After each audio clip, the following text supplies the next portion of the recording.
Hello, I'm Jim Fogel, counselor working with students with the last names D through G. I'm really excited to be working with the class of 2021 in their college application process. And even in the midst of COVID-19 and the ramifications of this pandemic, I'm confident I'm going to be able to work with each of my students as well as the other counselors with their students, helping you each step of the way. So let's get to it. Hello, my name is Mr. Fitzgerald. I am working with students A through C, and I am super excited about helping your kids with the application process. Hello, parents and students of the class of 2021. This is Laura Mattis coming to you from South Lyon. I work with students with the last name H through K.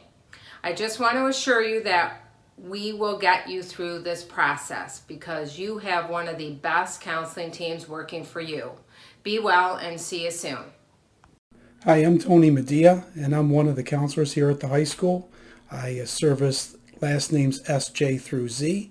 I've been with the district for over 20 years, and I hope that you find this information that we're going to present today informative and helpful. And again, thanks for attending and your participation. Hello, my name is Melanie Brooks, and I am the counselor for students' last names P through SI. First, I would like to say I hope you and your families are healthy and safe during this pandemic.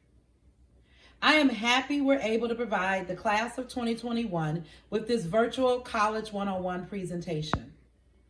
I miss seeing you at school, and I look forward to us coming together when it is safe to do so. Hi, my name is Shayna Klein, and I work with students with the last names L through O.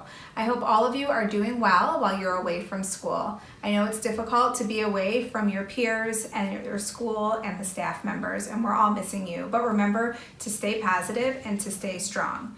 Through every difficulty lies opportunity. Looking forward to seeing all of you again very soon.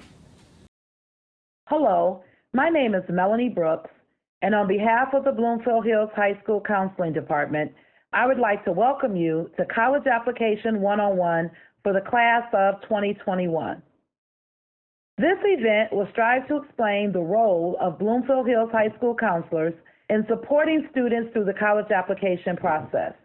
There are many questions I'm sure you may have about applying to college during these unprecedented times. Our counseling department is ready and willing to provide guidance to our students and families to help you make the most informed college decisions. But please be mindful that many colleges are still developing their college application processes for the fall. I would like to introduce the Bloomfield Hills High School Counseling Department. Brian Fitzgerald is the counselor for students' last names A through C. Jim Fogel is the counselor for students' last names D through G, and he is also one of the IB class of 2021 counselors. Laura Holler-Mattis is the counselor for students' last names H through K. Shayna Klein is the counselor for students' last names L through O. Melanie Brooks, I am the counselor for students' last names P through SI.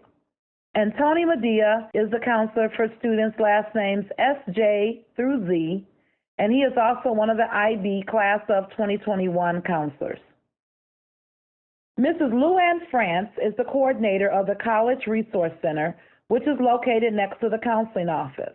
The CRC is a valuable resource for our students.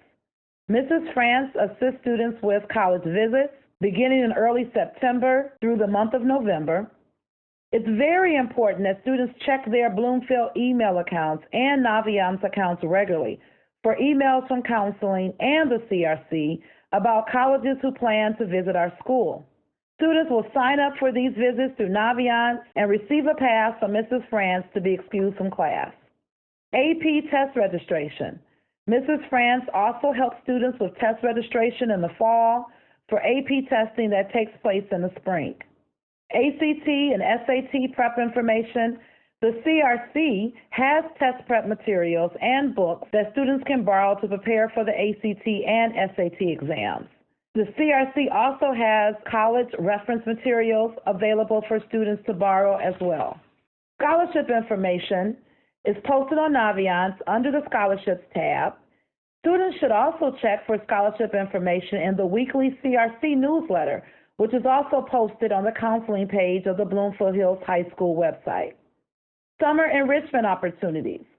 Be sure to check out the weekly edition of the CRC newsletter for exciting summer programs of interest, focusing on career exploration and offering opportunities for students to engage in on-campus learning experiences all over the country. Before the school year ends, make sure you take time to review the admissions process for the colleges you plan to apply to. If you need a letter of recommendation from a teacher, which most common application schools will require, we recommend you initiate a verbal request to a teacher, preferably during the teacher's office hours or in a virtual conversation, or at the very least through an email communication. Students should choose one or two academic teachers who would write a positive letter of recommendation. We recommend choosing one of your teachers from your junior year. How to request a letter. The next step in how to request a letter of recommendation takes place in the fall. Students will be required to submit the teacher request for recommendation form to the teacher in order to officially request that a teacher write a letter on your behalf. Counselors will review this process again during our mandatory senior meeting in the fall, and the form will then be provided. This is a screenshot of the teacher request for recommendation form. Thank you. And I'm happy to turn it over to Mr. Tony Medea. Well, thank you, Mrs. Brooks. I'm back again, and I'm going to review the slides that talk about what to expect coming up in the near future. Naviance, moving your colleges to your prospective college list, and NCAA initial eligibility. Looking forward to June, please know that you'll receive a letter with a copy of your transcript that outlines your graduation status. In this letter, you'll find all of the credits that you've accumulated in each academic subject or discipline and the credits still needed in order to graduate. Please make sure you check the transcript really closely and double check the grades and all the pertinent information. If there is a grade error on there, please go back to the original teacher who assigned you that grade and discuss with them what the changes should be. If that teacher is no longer working for the school district, come please see us in the office, as if there are any other information on that transcript that might be in error other than the grades, you can also come see us in the counseling office. Naviance Student is the software application that we use for the entire college admissions process. In grades 9 through 11, we've worked extensively with students on long-term and short-term goal planning, interest profilers, resume builders, personality assessments, skills and assessment inventories, and college searches. All of these tools comprised together help the student to deliver information to make a good college fit. These should all be taken into account when working to move your researched colleges to the colleges you're thinking about list. We like to think of it as college by choice, not by chance, and that some thought should go into it. By this time, your resume should be complete, just fine-tuning that a little bit and using these other assessments and tools to make an informed decision about where you might apply to college. This is just a simple screenshot of the Naviance student homepage where you would find the colleges and the college research section and where the colleges I'm thinking about link lives. If you're planning to participate in intercollegiate athletics, please know that your transcript must be certified for initial eligibility through the NCAA. The NCAA Clearinghouse initially certifies all Division I and Division II athletes. So if you're interested in that, please know that there is a fee for that. I believe it's $75, and you can send your transcripts to the NCAA Eligibility Center. The school code and the Clearinghouse ACT code are there on the slide, as you can see. Also, please know that there's a publication that's very important. It's the guide for the college-bound student athlete that you might want to read. There's a lot of really good information in there. Mr. Fitzgerald is now going to pick it up from here on things that you should be doing over the summer. It's on. All right. Well, hey, thanks, Mr. Medea. You did a great job. Again, this is Brian Fitzgerald. I will be talking for the next several minutes over a few slides, starting with what you should get going this summer. What should you be doing? Many of you are wondering, what are we supposed to do these next few months before we apply to colleges? So we've got some suggestions for you. If you're unable to do a physical college visit, many of those are going to be tough to do right now, we do suggest that you do a virtual visit. Most colleges are offering a virtual experience or a virtual visit. Go to their website and go to admissions. Another suggestion would be to complete a parent or student questionnaire, especially if you're going to be applying to a college that's going to require a recommendation letter for you in the fall. We want you to do the student and parent questionnaires. If you did them over the summer, it'd be one less thing you'd have to do for us when we get back to school. And those questionnaires are available on our Naviance website as well as our counseling website. Another suggestion is to complete your services action requirement by logging in on our website. Again, that is the services action. It's a pretty easy step for you. Just log into the website and type into the Google Doc about what your services action experience was. Another suggestion would be to create a resume or finish the resume that you've begun working on Naviance. The resume should just highlight the things you're proud of, things you've accomplished in your undergraduate years. Those resumes could then be handed off to the counselor or to the teachers that are writing your recommendation letters to help guide the person doing your recommendation letter. Slide 13, continuation of what to do. Again, we're going to be processing all of these applications in early to mid-September once we get back to school. One thing you can work on between now and then is to make sure you have an appropriate, I'm going to say the word again, appropriate personal email account that you're going to be using for your college applications.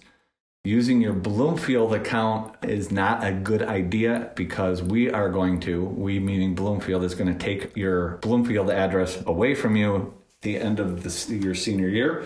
And you want to make sure you've got an appropriate email address connected with all the colleges you're applying to. Also, watch for the fall of 2021 college applications.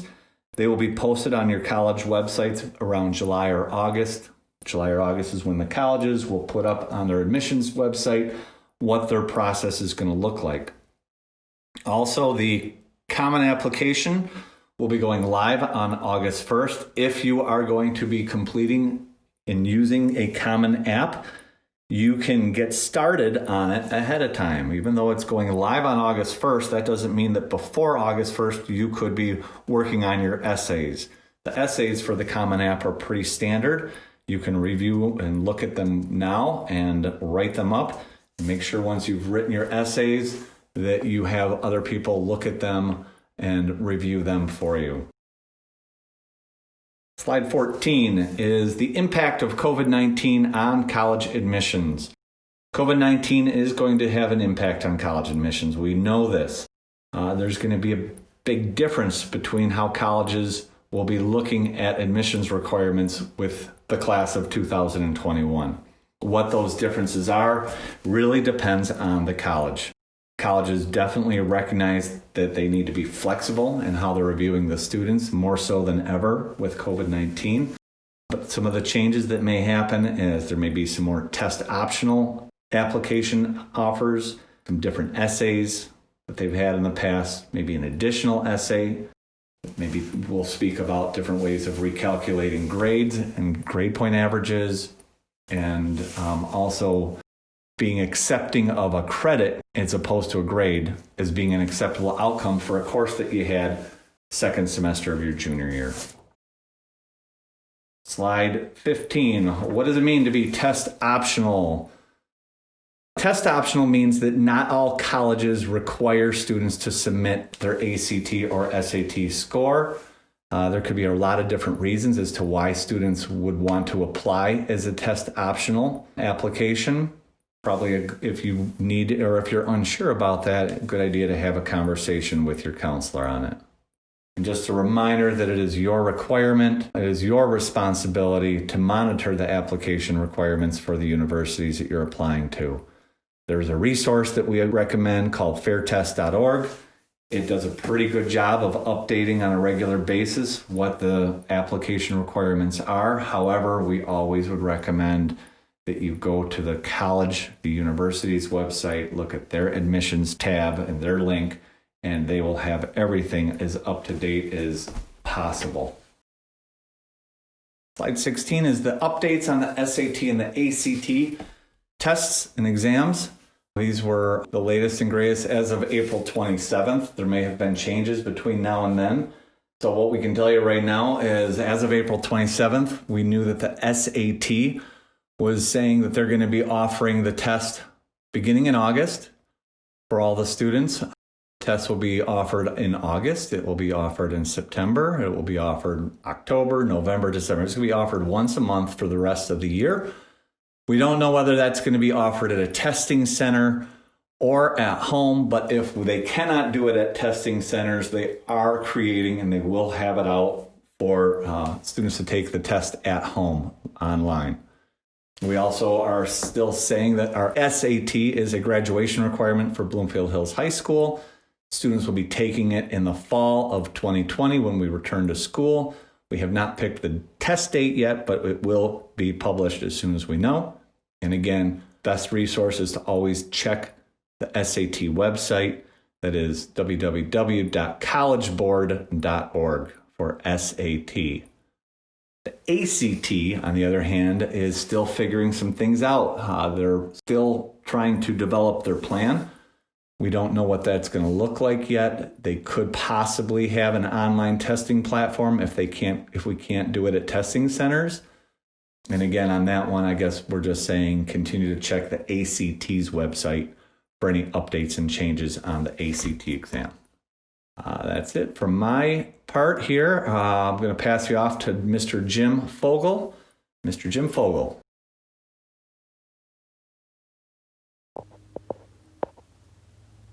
Thank you, Mr. Fitzgerald. I'm Jim Fogel, and I'm now going to speak about the college application process in specific terms.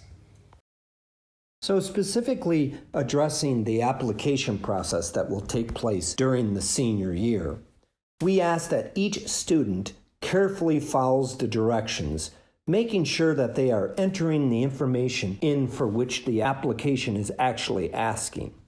Oftentimes, letters of recommendations will be needed. Sometimes essays and personal statements will be optional. The counseling office's recommendation is that each student always do an optional essay or personal statement to support their application. Some universities and colleges will require what's known as the SAT subject test in addition to either the ACT or the SAT. We ask that each student carefully verifies their course requests and what their schedule shows in the fall and second semester of senior year, as listing those courses on the applications is often required. They should be lining up. If there was a schedule change after an application was submitted, there should be a proactive email from the student directly to the admissions officer or the general admissions email address of that university.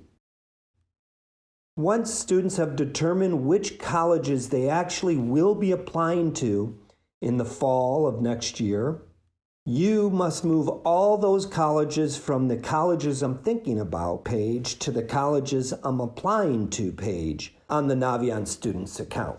The next slide will show what that will look like for the student. In this page, or on this page, you will see the colleges I'm thinking about list. Here is where the students entered in potential colleges and universities that they're just prospective colleges at this point, not sure if they will apply. However, moving from the junior year through the summer, right before senior year, and certainly by the fall of senior year, students are expected to know the colleges that they will be moving, carrying over from the thinking about list to the actual applying list. So in this example, you can see the boxes to the immediate left of the college name. In those boxes, students should check the colleges that they now will be applying to. And then up at the top, click the Move to Application list. Next screen will show the pop-up questions that are asked concerning which college application that the student will be applying. Some schools offer both the university's or college's own application, or they may also offer the common application. On the back end, the high school guidance counseling office needs to know which method the student used so that we can send our documents in a similar manner to those schools. This is where the student will indicate which college application method they chose. Next slide is the actual colleges I'm applying to page. These are the colleges that were moved over from the thinking about to the actual applying list. You can see here the list of schools, and to the right of the name will be some details about the college itself, such as the college application deadline, the status of the high school documents, and ultimately the application outcomes that will be known more in the second semester of the senior year. Now I'd like to pass it off to my colleague, Mrs. Hollier Mattis, who will speak some more about the application process and deadlines. Thank you, Mr. Fogel. I am going to continue with the application process, focusing more on the nuts and bolts of our counseling office procedure. So first, we're going to look at deadlines. It's extremely important that you pay attention to the application deadlines. You'll find that many colleges have different deadlines, so you need to pay close attention. An example is U of M has a November 1 deadline. They mean November 1, everything has to be in, and you don't want to miss out by sending your application in October 31st. It will not get there in time. You want to make sure that you plan ahead. There's also different decisions that you have to pay attention to and make sure that you are applying the way that you feel most comfortable. Some colleges have different admission processes and application plans. So looking at regular decision. Regular decision is just students submitting an application by a specific date and receive a decision in a clearly stated period of time. This is a non-binding decision. You have rolling admission. Rolling admission is schools like Central Michigan, Grand Valley. To some degree, Michigan State is rolling, where an institution reviews the application as they are submitted and render an admission decision throughout the admission cycle. So they're always pushing decisions out. Then we have early action. Early action is when a student applies early and receives a decision well in advance of the institution's regular response date. So for example, when U of M says they have early action November 1, your application has to be complete at that point, and you would receive a decision on a date that they, usually it's around the December break. This could change for U of M next year. This is something they're talking about moving. So some of this information could change based on how the summer plays out. We also have early decision. Early decision is when students make a commitment to a first choice institution where, if admitted, they definitely will enroll. The application deadline and decision deadline occur early in the process. You want to be careful making this kind of decision and make sure that you speak to your parents as well as your counselor when you're considering an early decision. This can be a strategy. Some people feel that it can be a way to show a university that you are definitely committed, and if you get in, you will be on that campus. You do not want to play a game with early decision, meaning I just want to see if I can get in, but I won't really go there. That's not what this process is for. So please make sure it's thought out. Also in Naviance, the counselor has to check a box when we are submitting your transcript that we are aware of your early decision. So you want to make sure you let your counselor know. And then there's restrictive early action. This is where students apply to an institution of preference and receive decision early. They may be restricted from applying to an early decision or an early action or a restricted early action or other institutions. If offered enrollment, they have until May 1 to confirm. So this is not a binding decision, whereas early decision, which I forgot to mention, is a binding decision, meaning if you get in, this is where you go. You can only apply to one early decision school. So definitely have a conversation and also look at each college's expectations in that part of the process. Again, as I said, some of this may change as we move through the summer for colleges and how this will play out for them. Moving on to the application process and how we handle it in our counseling office. In September, we will have a senior meeting. This is a mandatory meeting that we will go over a lot of this information again to help you get through this process once we step foot back in the building. The first thing we're going to do is give you another copy of your transcript for one final review. We want to make sure that it is set to go before we hit send to the colleges. You will complete the transcript request form, which was talked about earlier on, and I will show you a copy of that in a minute in the slides. Once we receive the transcript request form, which you give to Mrs. Schultz in the records office, this initiates your counselor to start sending your transcripts off to colleges. So this is a really, really important form. It can be turned in one at a time if you put one college on there, or you can list all your colleges, but it has to get turned in order for us to start sending out your transcripts. You need to complete the teacher recommendation form, which we will give you a copy of that during the senior meeting. You need to complete a teacher recommendation form if the college requires a letter of recommendation. The teacher sends this letter through Naviance. We will give you copies of the teacher recommendation form, which is what you will give to your teacher with the colleges you are applying to, and they will send your letters out via Naviance. When you submit your first transcript request form, you should submit the following. The form, obviously, which is filled out with your name, your cell phone number, and the colleges you want it sent to. We, in counseling, have a 2-week turnover time for applications. So when we talk about deadlines, this is where it's important. Please make sure you're paying attention to those deadlines when you turn that form in. You also want to make sure that you have submitted the student and parent questionnaire to your counselor. Mr. Fitzgerald talked about this earlier in the presentation. This is something the counselor needs in order to write your letter of recommendation, so that needs to be submitted.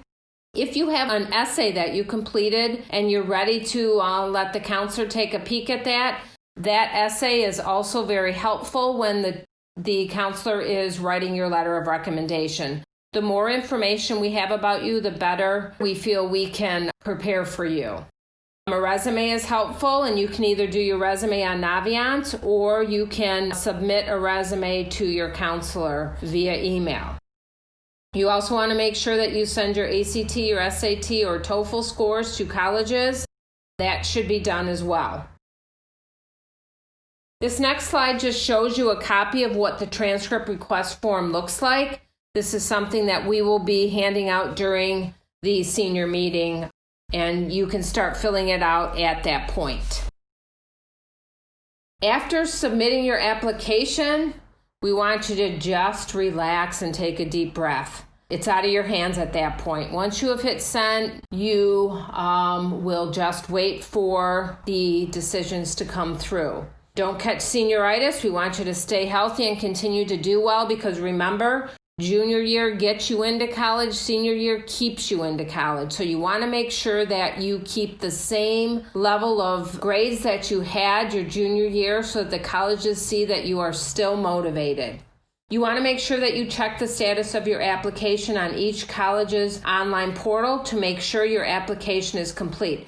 This is very important. In counseling, we get a lot of students that will say, hey, I haven't heard anything, or the college says this is missing. It's critical you pay attention to your portal and make sure it shows everything is complete. When it's complete, that means your application is sent, your transcript's been sent, your ACT or SAT score has been sent, your counselor information, letter of recommendation has been sent, and the teacher letter is sent if required. It's really important that if you see your teacher has not sent your letter, that you simply give them a soft reminder that you have a deadline coming up and you wanted to make sure that they were aware that your letter was not in yet. And your counselor can also help you with that if you're struggling with your teacher. When in doubt, you feel like something's not right, call the college admission office. They will talk to you, they can pull your file up, and they can check things out for you. And be patient. It may take 2 to 6 weeks for your application status to be updated. So just be patient and pay attention to that portal. That's really, really critical. And we will be moving on to Shayna Klein, who is going to talk about the Common App versus the University app. Thank you, Ms. Mattis. And now we're going to talk a little bit more about some specific application platforms available to students.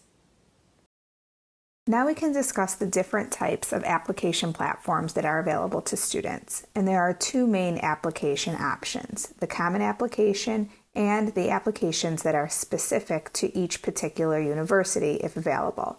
The Common Application is exactly what it sounds like, one single application that is the same and used among hundreds and hundreds of universities across the country. Students fill out that application one time and can select which universities they want to send it to. University applications are specific to each university and accessed directly through those universities' websites. The Common Application has its own website, commonapp.org. The Common Application is a little bit more labor intensive, so there are lots of tips and suggestions on how to navigate and use that application so that students are filling it out accurately and completely. Some schools do offer the option to either use the Common App or the university-specific application. Some of those schools are listed on the slide, and it just gives students more opportunities to access applications through different platforms, so they could choose either one. On the next slide, we can discuss some of the specifics about the University of Michigan's application requirements. And after that, we'll look at Michigan State. We mention those 2 schools in particular, separate from others, simply because they are our 2 biggest feeder schools and the largest percentage of students apply to those schools. So given that we get the most questions about them, we decided to highlight some information specific to those 2 schools. The University of Michigan only accepts the Common Application for their platform. They do require a counselor and a teacher letter of recommendation. Their deadline of early action is November 1st, which means you apply by November 1st and you will hear a decision by December 24th. And that's what it has historically always been. Things could change year to year given the situation, but as of now, that's what stands.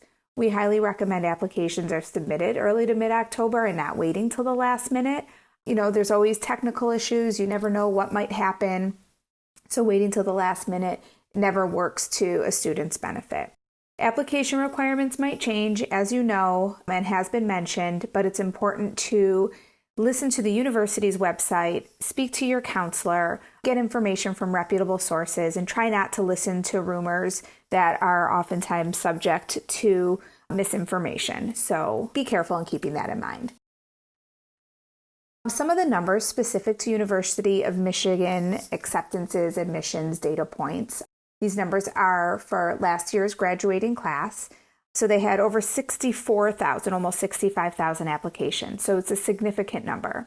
The data about ACT and SAT scores is provided and compares it also with national acceptance rates and our high school specifically.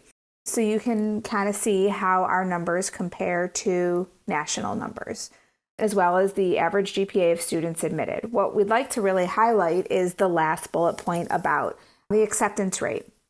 So while the national average acceptance rate for the University of Michigan is 23%, so nationally they're accepting 23% of their applicants, the acceptance rate for our high school is 42%.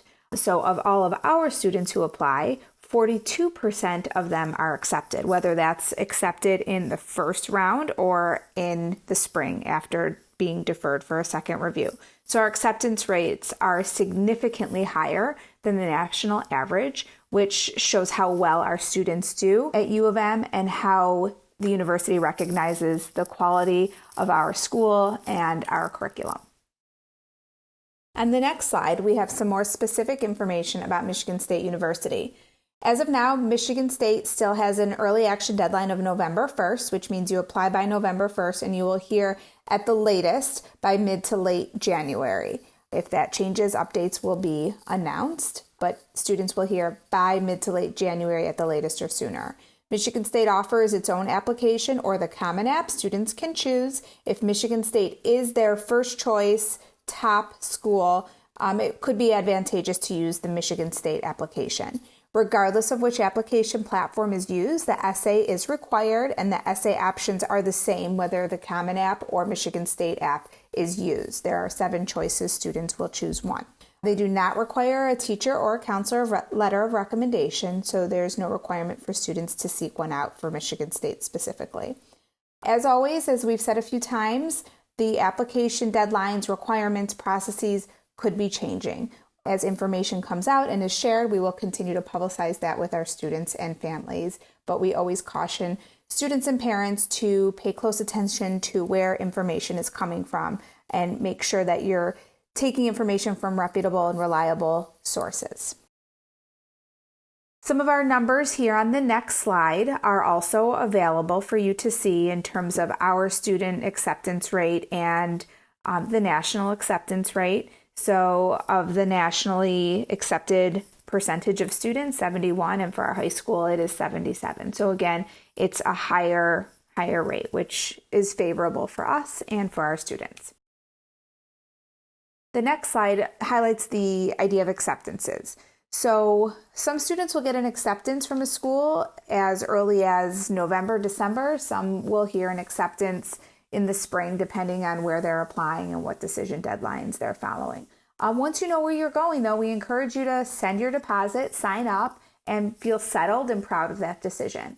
The other thing we ask is that if you've been offered admission to a university that you know you're not going to attend, we ask students to inform the university that they are not accepting their offer of admission and to thank them for giving them that opportunity. And that's really important because we have students who will be on a wait list for any one particular school waiting for a spot, and that spot can be tied up by a student who's been accepted but knows they're not attending. So we ask students to think about their peers, think about the other students that have worked so hard that might be waiting for a spot, that if you know you're not going to take it, we ask that you let those universities know. On the next slide, some things to do, things to think about when we get back to school in the fall. We will have our college night, our annual fall college fair. It will be in October. We do not have a confirmed date as of yet. Once we do, that will be publicized. College fair style, over 100 colleges set up in the gym. Students have an opportunity to get face-to-face questions answered with our reps or alumni. Financial aid night is September 29th. We will have our financial aid advisor from Oakland University come to the high school to speak to students and families about how to fill out the FAFSA, how to pay for college, and answer a lot of those questions on the financing side. The financial aid application, the FAFSA, opens October 1st, so we like to do it early in the fall so families have the information and are prepared to start filling out the documentation once the application is available. College rep visits, as many students probably attended this year, will continue again next year in the month of September and October. School day visits for students only to have meetings with our college rep. students sign up for that through Naviance. Attending in-person or virtual college visit days and tours in the fall is another important experience to have in getting an idea for what the right fit could be and how that college feels. There's loads and loads of scholarships that we will publicize through our newsletter, on Naviance, via email, using resources that have been shared with students in the college planning guide. But there's loads and loads of scholarships out there and a lot of opportunity to help subsidize parent contribution, student contribution to college costs. So we encourage students to really take the time to look for scholarships. And of course, completing the services action requirement, 1 community service experience per year. On the next slide, it gives some information about how to sign up for the school day college rep visits that I mentioned before. You guys are probably all familiar with how to do that, but it's all done through Naviance, and the instructions on how to do that are there as well.